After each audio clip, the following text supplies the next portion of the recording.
G'day guys and welcome back to Free Plugin Friday. Now unfortunately last week we didn't get a Free Plugin Friday out there. I was working on my Vox AC50 video and didn't manage to get one together in time.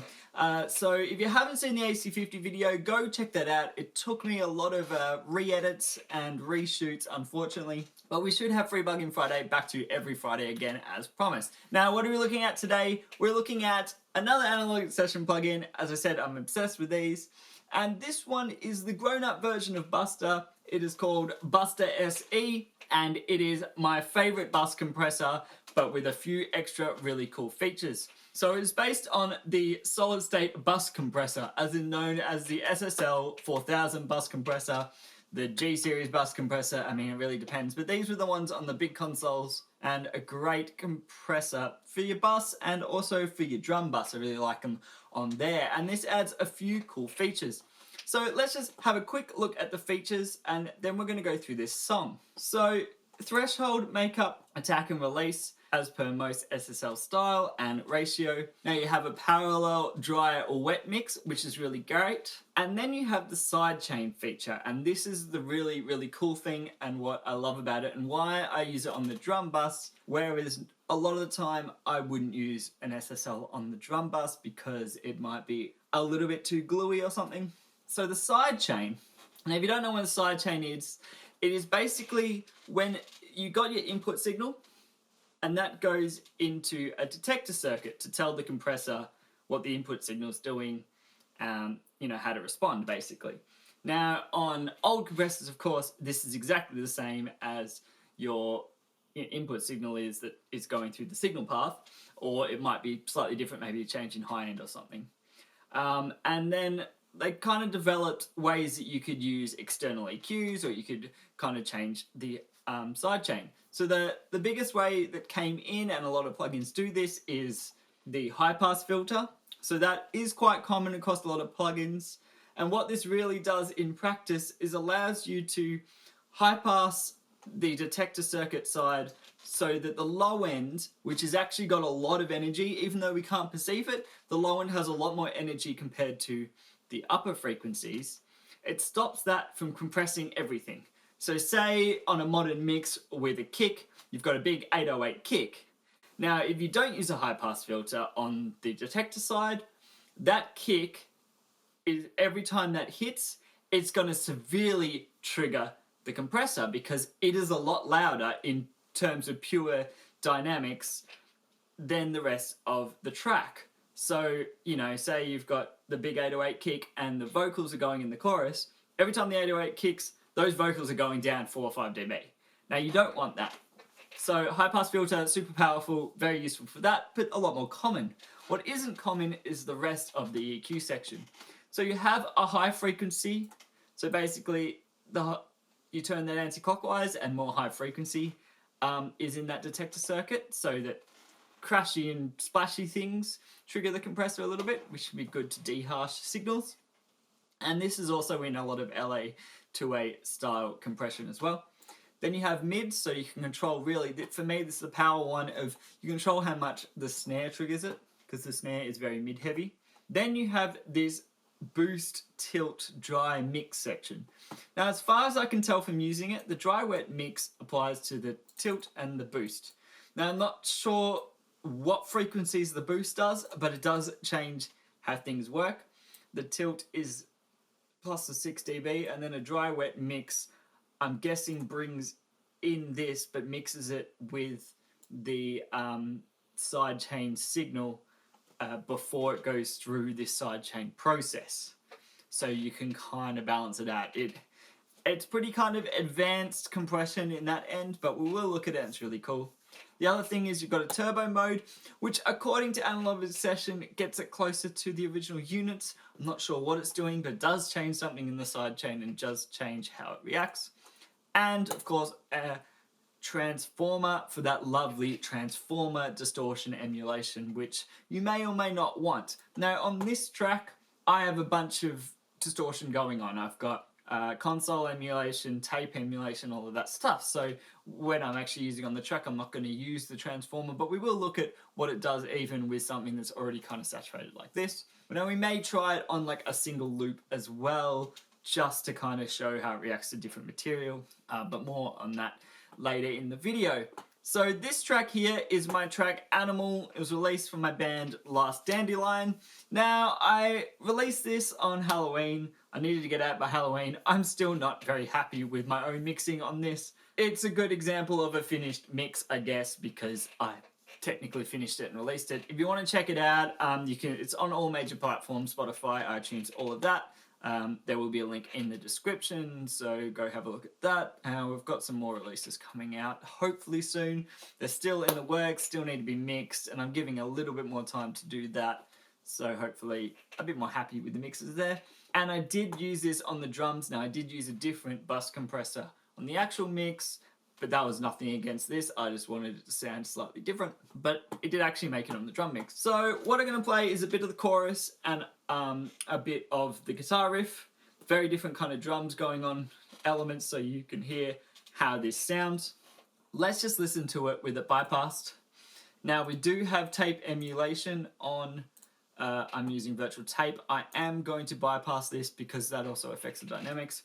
It is already a pretty compressed mix, I reckon, but hopefully there's enough dynamics to see what this is doing. Now I like to mix with a bus compressor on, which makes you add less compression, but yeah, there's still a lot of compression on this mix. So let's just have a listen to the section with it on, and then we'll go through each control. And I think we'll save the sidechain section for the drums. And there is a particular reason for that. Maybe we'll have a little bit of a look at it, and then when we go to the drums, we'll have a deeper look at it, because that's where I find it's really, really powerful as the drum bus. So this is the chorus, and we'll do the riff. So this is just what it sounds like, and then we'll go to using it. So, yeah, sorry. Start again. Main turns it off. I'm just an animal. I'm just an animal.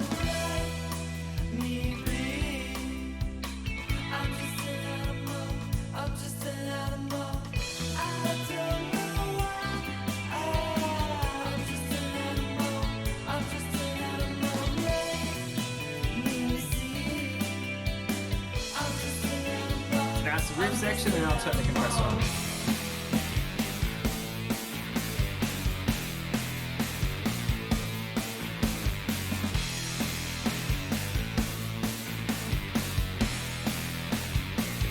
So if you remember how it sounds.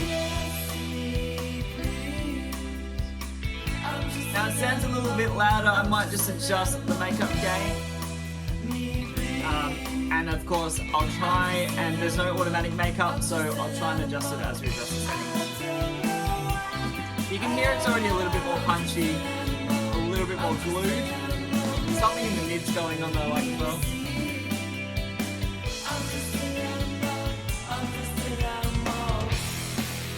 So in this section I'm just going to go back and forth just to give it a gentle flavour.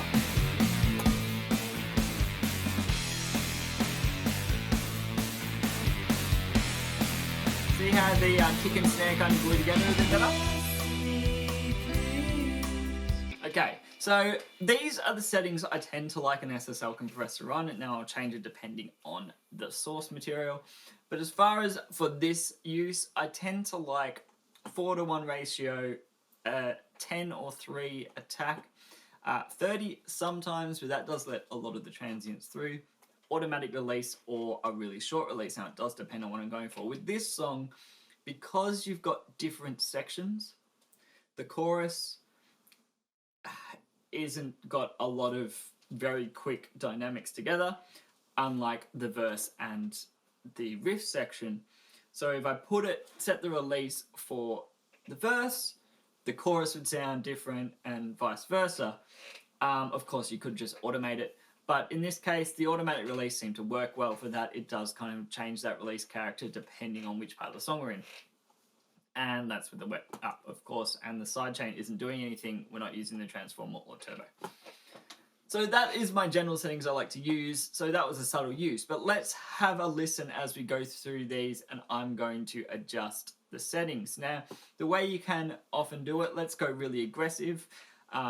With the threshold, and then you can hear what the attack and the release are doing, and same with the ratio. I'm just an animal, I'm just an animal. over compressed, obviously, a lot of compression going on, but you're going to hear the characteristics a bit better. So let's go through the attack control. Really smashing those. Let's just go into this section. Once we go into this next section, I may just loop this. And then we'll listen to the attack, because I think this is going to give us a good idea.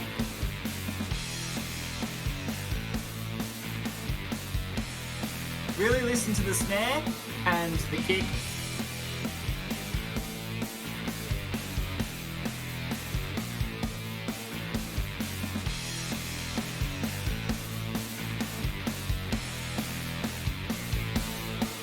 So you can hear that transient coming way back in now at 10, so that's where the 3 to 10 depends on the speed.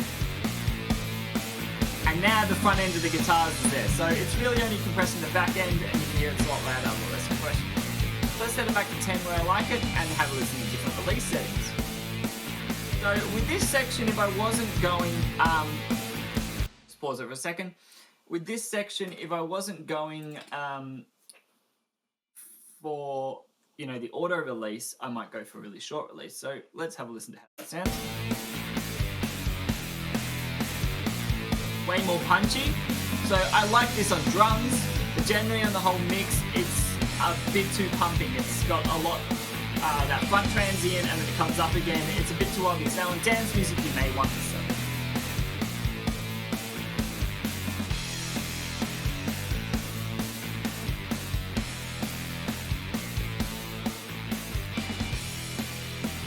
Now on this kind of music, that's not going to work so well, but it might work on something else, auto. It's a lot more transparent. It's not as obvious. Now, yeah, so this kind of, as far as I can tell, now I haven't used a hardware SSL compressor in a while. I've been using software for the last few years. It is doing this plugin what I expect an SSL compressor to do. It has this kind of punchy thing, but it pulls elements in. And the attack and release times kind of are generally where a lot of people like it, and they seem to sound the best to me as well. So as far as how close it is to the hardware, I can't do a direct comparison. But when I pull this up, it makes me think of what I want to achieve with an SSL compressor. Now, other people may not agree. Of course, people's ears are different and their sense of what is the proper way of listening. But for me, it's doing what I want when I want to pull this kind of compressor out. So let's have a look at the ratios. Of course, ratios are pretty simple, but you know, on certain material, you may want to go a lot more subtle.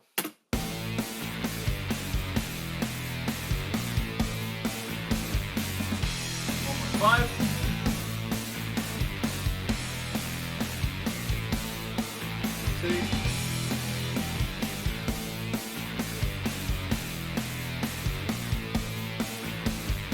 I like 4 because of how it pulls in the kick, but depends on the material again. A lot more smacky there. Right. So, of course, like I said, this threshold is way too extreme. This is way too compressed, but you can hear the kind of flavor that this plugin is giving. So while we're on this heavy threshold, let's have a look at what the transformer does and what the turbo mode does, and then have a look at sidechain. Transformer, you can hear, listen to the transients. I just back off the threshold a little bit.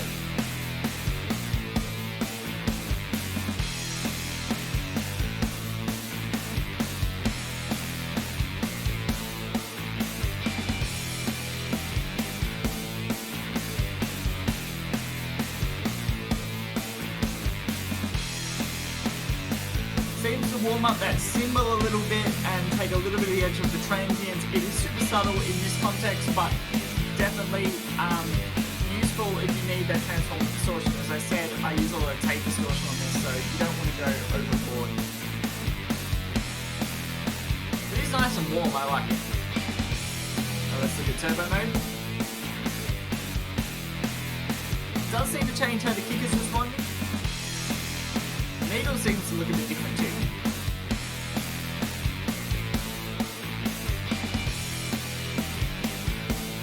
I don't know if it changes the EQ of the sidechain, when the kick comes in, it isn't doing much compared to the snare, but with turbo mode, the kick's pushing the compression up a lot more. Which brings us now to the high pass filter, which I use a lot with kicks like this. So let's bring that in. We'll leave it on turbo mode and have a look at the two differences there, and then go through the sidechain. I don't know if there's a way you can actually see the numbers. And look how little compression we have now. So let's bring that threshold down, so we're still getting about 4 dB compression. Turn turbo off. Interestingly, it's a bit different now. Snare is what's dictating the compression now, because the kick, we turn this down again. It's the kick and snare together that are dictating it. In turbo mode, it's mainly the kick dictating it. High pass filter. The kick is a lot clearer, it's not pulling it in as much. Of course, like I said, I'd use less threshold here. I'm really only taking the edges off. Off, on, maybe a little bit more, and we go back to 4 to 1. So that roll's getting a bit too compressed.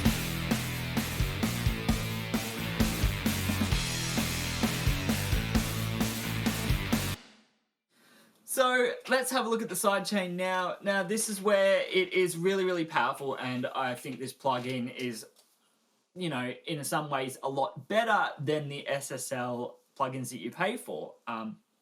Now some of them do have side chains as well.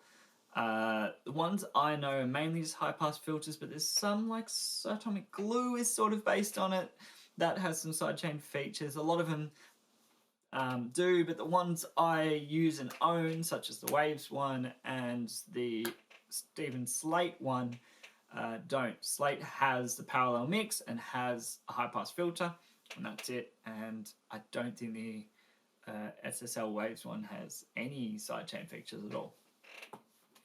So we're going to go back.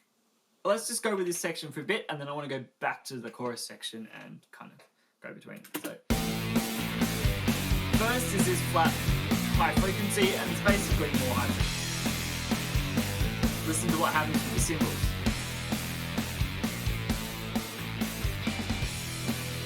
So you got way more compression now because those cymbal hits are compressing.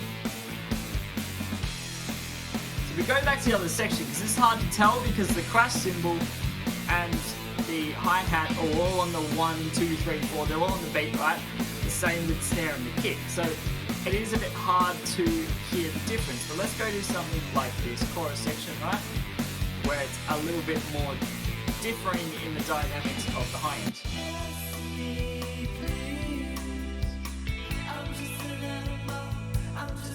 So now you can hear that the ride is dictating everything. It's not exactly the sound you want, but you can hear how it works. So if I go back to flat, and now it's the snare dictating. So basically the point is, with the sidechain, you can change in the bus what dictates the triggering of the compression as far as the instruments go, and it allows you to kind of tailor how you want that glue to work. If you're finding that the snare's poking out too much, you can use that to bring everything back. If you find that the cymbals are, and it's just really playing with those dynamics. So let's then do it again and have a look at the mid.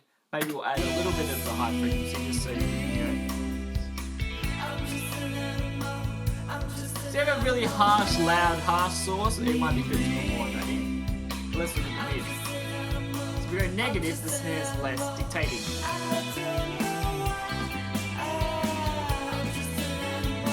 Let's just get the second half where the snare's going a bit more.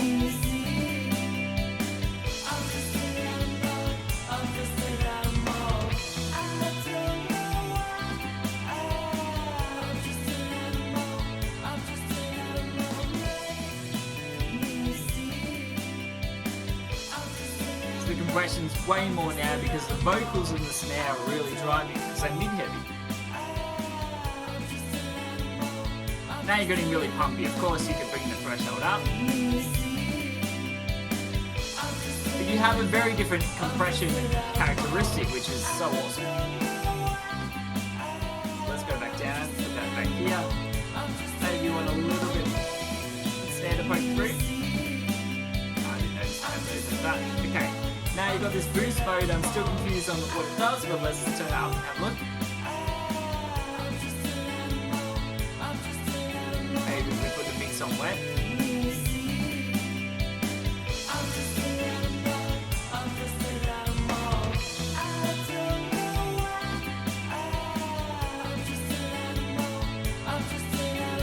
Does increase the compression. I'm not exactly sure what it's doing, but it's definitely doing something. And then you've got this tilt control. So the tilt control is a tilt EQ. It basically cuts the low end and boosts the high end, or cuts the high end and boosts the low end. So it can really, of course, be much more broadband than the mid and the high pass filter. If you want to kind of control the bass a little bit, but not the low end, then use the high pass filter with a bit of the tilt. And if you want to control the higher mids and stuff, it's a little bit different to the high frequency. So let's have a listen to that.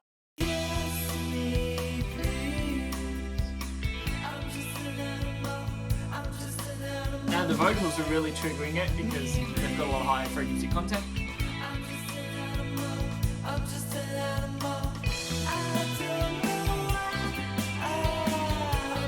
Bass seems to be triggering a little bit more. Let's pull the high pass down a little bit so you can, yeah, now you can see it.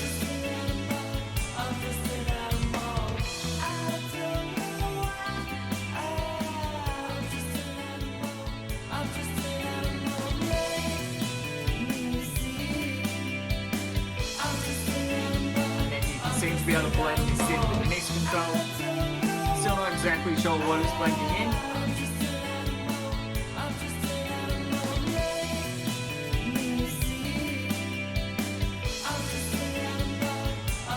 So we get this here. Let's have a listen what Turbo does now. Again, I'm not sure if it gets rid of these settings or it adds onto it.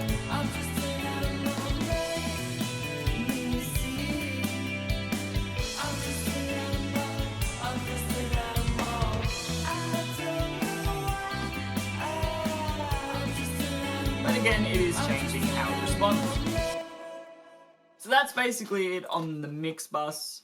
Like I said, this sidechain has a lot of control. You can also use an external sidechain. So this means you can do a bunch of pumping and all that kind of thing. Like if you want to feed the kick into something and use this to pump, that's really, really cool.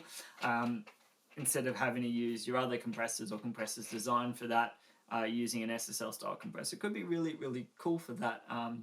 You know, that's even more control than there's this sidechain, in that you could get a completely different signal to pump, or you can get just the kick to pump, or you could get the vocals, or whatever you need to pump. I mean, what could be a really cool idea is, let's say you have this on bass, you could get it so that every time the kick hits, you're side chaining it and then it compresses the bass.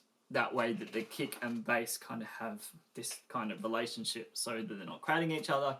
Or you could say have the vocals cut all the music tracks. If you put it on a bus and all the music gets cut every time the vocal gets loud, you know, it's the kind of endless stuff you can do like that, which is more advanced techniques, but really cool. So I'm going to pull it up on the drum bus because I use it on the drum bus, and we're going to have a look at using it in parallel. So these are the settings I had for the drums. Now, I think it's best probably to solo the drums so you can really hear what's going on. Of course, what matters is how it sounds in the mix, but soloing the drums helps. So I'm doing something really subtle here. But if we want to drive it a little bit harder, maybe we change the ratio and bring the threshold down a little bit.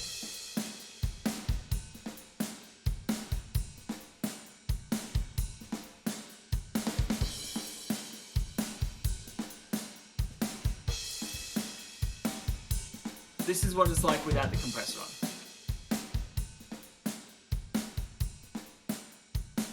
Now you can hear that the snare jumps out at you a little bit. It's a little bit aggressive, I guess. And the cymbals are a little bit in your face too. But with it on, it's probably a little bit too compressed. You can hear that the reverb's coming up, the room's coming up, and the cymbals are getting a little bit squished. What you can do is mix that in parallel.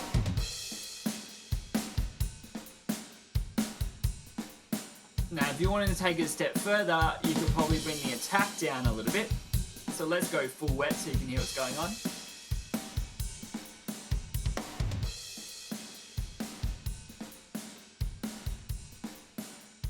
So now you're getting mainly room sound, and if we bring those mids and the sidechain up, the front end of that snare is getting crushed.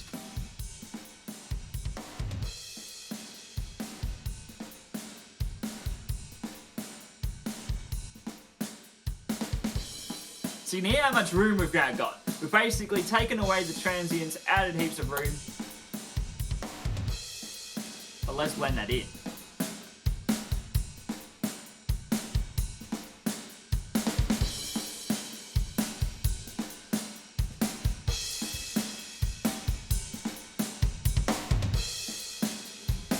And with the high pass filter, what we've done is not taken as much off that kick, so the kick's brought up as well.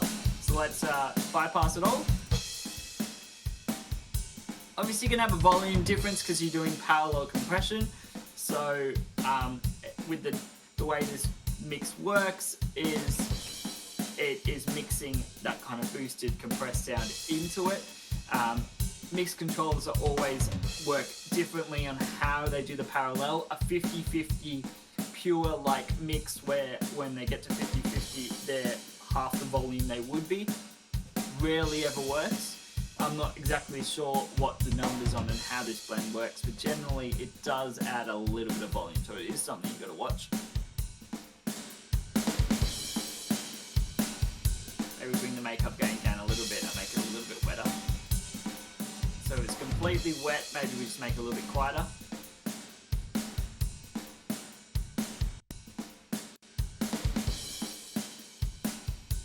That's obviously dry, and it's frozen. Sorry, I'll go back. So let's just have a listen to it. So dry. Listen to that reverb tail, right?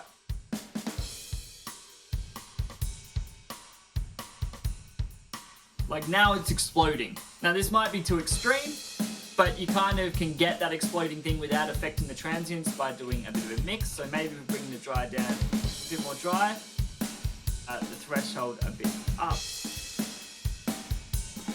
I'm kind of hit a happy medium.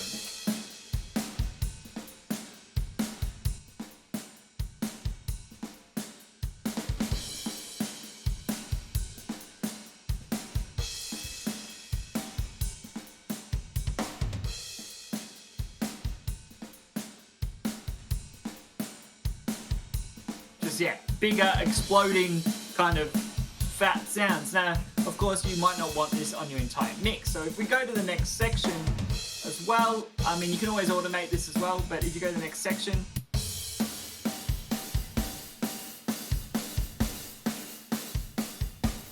like, it's a huge difference using in parallel like this. So let's even bring the mix down a little bit more.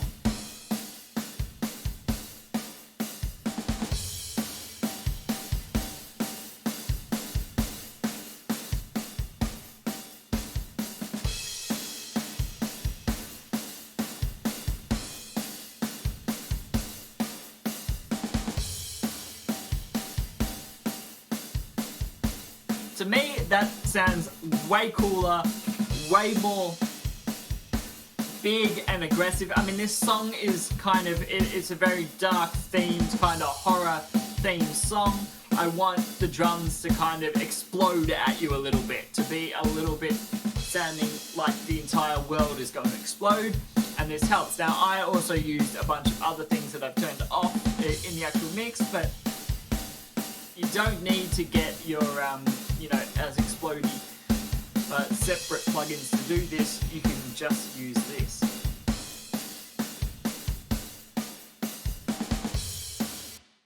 So let's put that whole section in. So what I'm going to do probably is we'll play it. We'll play the whole section. Let me grab the other one just so you can hear the overall effect. let's mute both of them. I'll play both sections and then I'm going to turn them on. The levels may be a little bit out depending on how they work together. We didn't really kind of set this drum one up to work with that, but you can kind of get the idea of how this free plugin can change those drums. So we aren't going to solo them, we're going to have them in the mix. Just going to roll the whole thing like this with the bypass, and then we'll go back.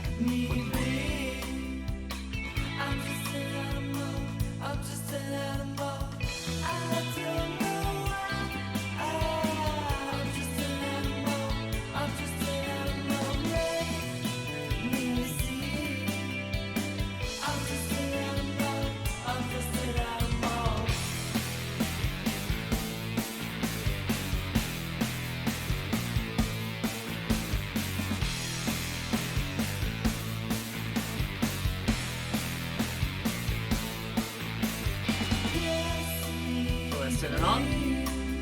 Start it again with it on.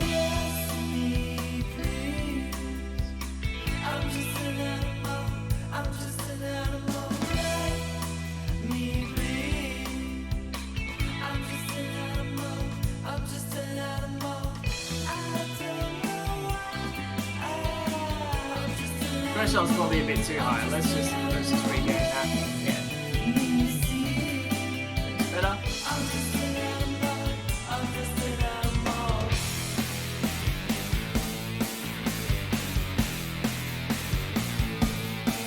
Drums might be a little bit too loud, possibly.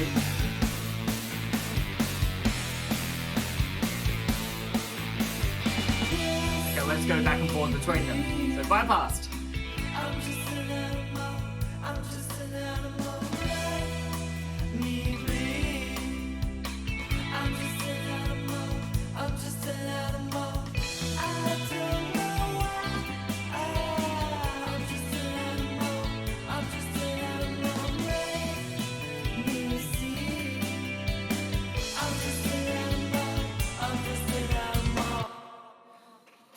So you kind of got it overall there. You should have been able to hear the differences. I bypassed them in and out. Now, like I said, there is a bit of a level difference, but a lot of that is not necessarily peak level, just a little bit more RMS as we are compressing more. But you kind of get this extra warmth, you get this extra kind of fatness, as well as this gluing between the bass and the drums and kind of the top end of the vocals. Kind of bring it together a little bit so you've got like this kind of more together, more kind of feeling more glued, as a lot of people use that term, but also that feeling of kind of togetherness, like it's playing in this one room, it's one entity that's kind of exploding a little bit rather than separate entities. And of course, you can go too far and overcompress, and I probably actually overcompress the end mix. Like I said, go check it out, Spotify and all those things, iTunes, see what you think. But you kind of get the idea. Now, I do want to run it just to a drum loop. I think I'll just try and get a drum loop or something for those maybe that are kind of more in the hip-hop side of things, because any plugin is going to react differently to different kind of low end. And like, this is a rock track, so it does have a lot more low end than some rock tracks, but it isn't the same. So I'm just going to go find some kind of hip-hop loop, I reckon, something that's built into Cubase. Let's go have a look under drum loops, put it on there and see what we can do.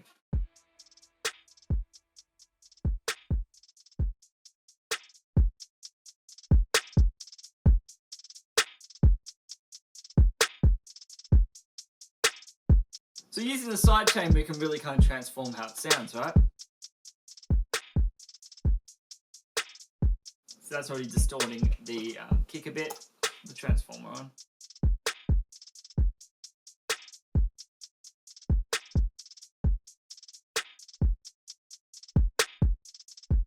See how much difference the attack makes? We still want to cut some of that snare down.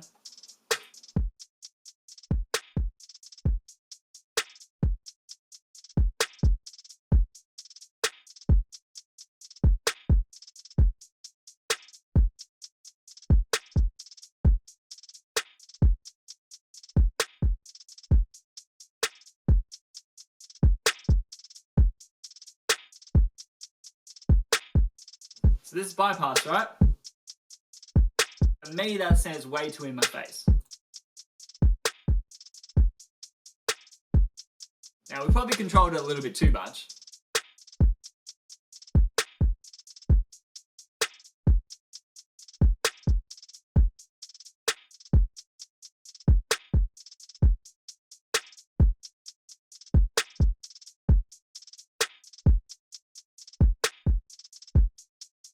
We can, if we want to add that transient back in, using the mix controller, of course.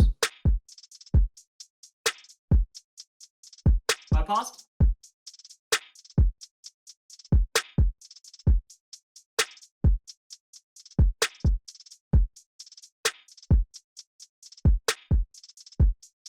Maybe a bit more.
So you can see with a couple of changes of a few parameters there, you're really controlling how that snare works, how that kick stays the same if we're using the high pass filter and all these things, whereas that kick is still plenty loud. Like, it isn't like that's a quiet instrument, but you're kind of, really able to control certain elements of that sound. So really great for drum loops and stuff like that where you can't get in and change the actual levels. So that has been BusterSE by Analog Obsession. Again, link will be in the description to the Analog Obsession Patreon. Now the way this works is you can go on there, you don't have to join the Patreon in order to download the plugins, just go find the plugin and download it, and somewhere down the Patreon is a download list, I think, of all the downloads. But if you want to, and if you're using the product, by all means go support Analog Obsession because they make some great plugins and they're always updating and making new plugins. There's a few updates to plugins I have reviewed. We're going to check them out hopefully sometime next week. We're going to check them out anyway because I kind of want to show you what they've done and what they've updated. It won't be on a Free Plugin Friday because I think Free Plugin Friday should really be dedicated to a single plugin and not a kind of more update orientated kind of review. So thanks for watching, thanks for tuning in. Go check out the Vox video, go check out The Last Dandelion. Also, if you're not subscribed, Free Plugin Friday every Friday, or other videos, whatever you like, please subscribe, and I'll see you next time.